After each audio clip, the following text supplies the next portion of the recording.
है, एक पास आती है तो एक दूर होती है। उसी प्रकार से कभी राग हमारे जीवन में आता है, कभी द्वेष आता है।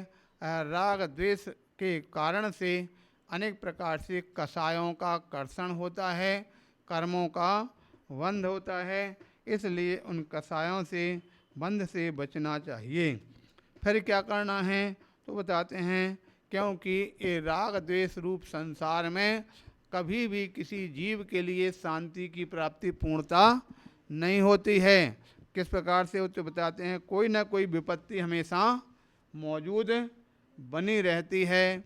कहीं ना कहीं कोई ना कोई आपत्तियों में ये जीव पड़े रहते हैं। इसलिए हमेशा उन विपत्तियां जब हैं तो विपत्तियों से हम कैसे निपटारा, कैसे छुटकारा प्राप्त कर सकें, इसलिए वो विपत्तियां कैसी रहती हैं तो कहा जा रहा अगले श्लोक में बताते हैं। विपद भाव पदावर्ते, विपद भाव पदावर्ते, पद के वाति बाह्यते,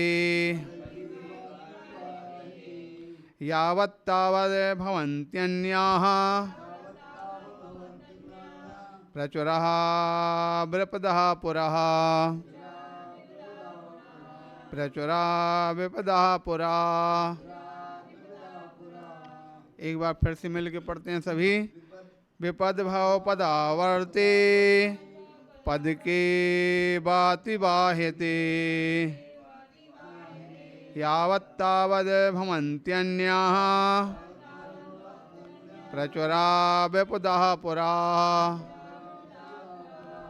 बन जाएगा। इस प्रकार से यहाँ कहा जा रहा विपद भाव पदावर्ते। अच्छा, पहले इस श्लोक और पढ़ लेते हैं एक बार। काव्य। अरे पादिक घटिका यंत्र सामान, घूम घूम कर ज्यों फिर आन, बहु दुख आपद जग में आए, एक जाए कर बहु आ जाए।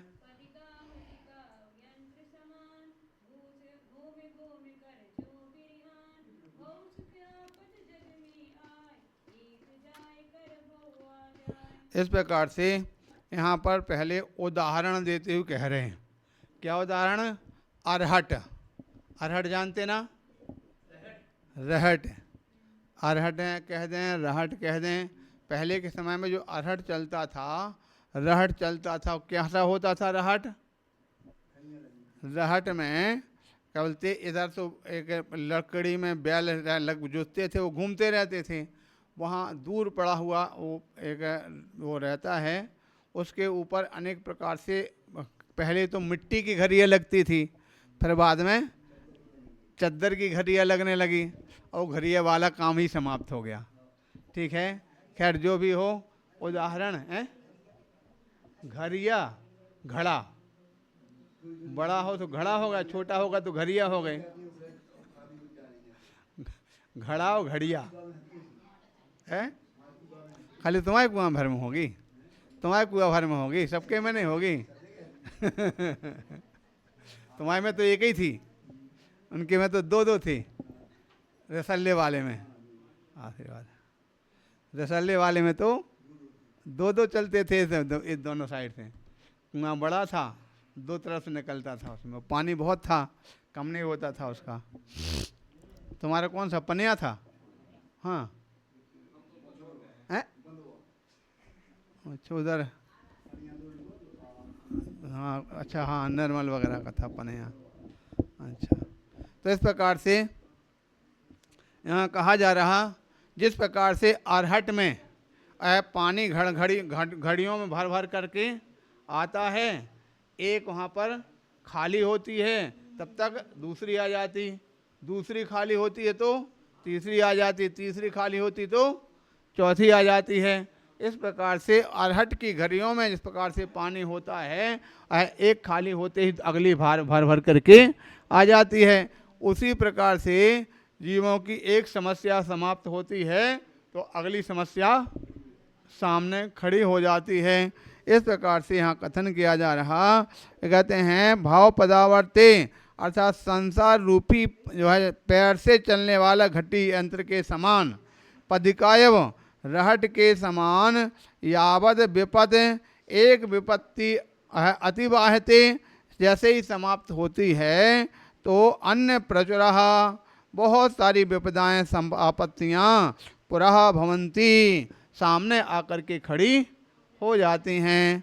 एक लोक व्यवहार में वो बोला जाता है, एक हाथ जोड़ो तो 3 हाथ टूट जाता। ठीक है, एक हाथ जोड़ते हैं तो 3 हाथ टूट जाता।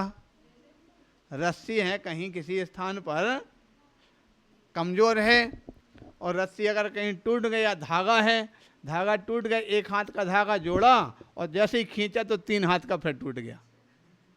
समझ आ गया? इस प्रकार से एक हाथ का तो जोड़ा था, उसको पकड़ के खींच रहे थे कि वह पक्का मजबूत बन गया कि नहीं, जैसे ही खींचा तो 3 हाथ का फिर टूट गया। तो इस प्रकार से एक हाथ जोड़ो और 3 हाथ टूट जावे, अथवा एक समस्या का पूर्ण निवारण करो तो 3 समस्याएं सामने खड़ी हो जाती हैं। इस प्रकार से यहाँ पर ये वर्णन किया जा रहा। तो कहते हैं अह विपद भाव पदावर्ते, अर्थात जैसे वह विपत्तियाँ अरहट की घड़ियों के समान एक खाली होती है तो पुनः अगली घड़ियाँ आकर के भर भर करके आती चली जाती हैं, उनका कहीं अंत नहीं समझ में आता है। इस प्रकार से संसार के अंदर होने वाले जो विपत्तियाँ हैं वो विपत्तियाँ हमेशा संसार में बनी ही रहती हैं। ठीक उसी प्रकार से जिस प्रकार उदाहरण दिया जाता है, किसी के शरीर में कोई फोड़ा हो गया, ठीक है, और फोड़ा में जब मवाद भर जाती है तो क्या होता है, कष्ट देता है। कष्ट जब अधिक होता है, अवैध मवाद भरी होती है तो उस समय पर पीड़ा उत्पन्न होती है। और डॉक्टर के पास गए, उसने चीड़ा लगवा दिया, मवाद अलग कर दिया, कैसा हुआ? बहुत आनंद आ गया। आनंद आ गया कि नहीं आ गया? भाई किसी को फोड़ा हुआ रात में जब रात भर नींद नहीं आई, सुबह जब पहुंचे डॉक्टर के पास, देखा पक गया है फोड़ा, उसको चीरा लगाना पड़ेगा। चीरा लगाया, मवाद निकाल के अलग कर दिया और उसके बाद दिन भर आराम रहता है। शाम को जब सोता है तो रात भर अच्छी खूब नींद आती है। सुबह पहुंचे डॉक्टर साहब, क्यों, क्या बात है, आज तो नींद आई कि नहीं? अरे डॉक्टर साहब आज तो ठीक है। तो इस प्रकार से क्या उसका वो घाव ठीक हो गया? क्या घाव ठीक हुआ? क्या अब थोड़ी कोई उंगली लगा दे तो ठीक है कि नहीं? और दूसरी ओर है, एक घाव इस प्रकार का होता है, उसको सुबह निकाल देते हैं और रात भर में फिर से भर जाता है। ठीक है, इस प्रकार के भी घाव हुआ करते हैं। तो जिस प्रकार से घाव की स्थितियां होती हैं, उसी प्रकार से संसारी जीवों की आपत्ति और विपत्तियों की भी स्थितियां हुआ करती हैं। इस प्रकार से यहाँ पर कथन किया। यानी कहने का तात्पर्य है, संसार में पैर से चलने वाले घट्टी यंत्र के समान जब तक एक विपत्ति समाप्त होती है तब तक दूसरी बहुत रूप में आकर के खड़ी हो जाती है, उनकी कभी पूर्ति नहीं होती है। इस प्रकार से आपत्तियां विपत्तियां कहते धूप छांव की भांति, ठीक है, कभी धूप कभी छांव। छाया आ गई तो आनंद में लगा, शीतलता में लगी, ठंडा हो गई, और धूप आ गई तो जलन उत्पन्न होने लगी, परेशानी होने लगती है। इसी प्रकार संसार में कभी थोड़ी सी सामग्री अनुकूल मिल गई तो साता हो गई, और जब अनुकूल सामग्री नहीं मिली तो असाता हो गई।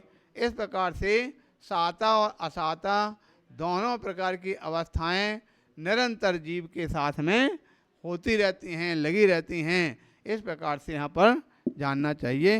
इसका व्याख्यान इस प्रकार से किया गया।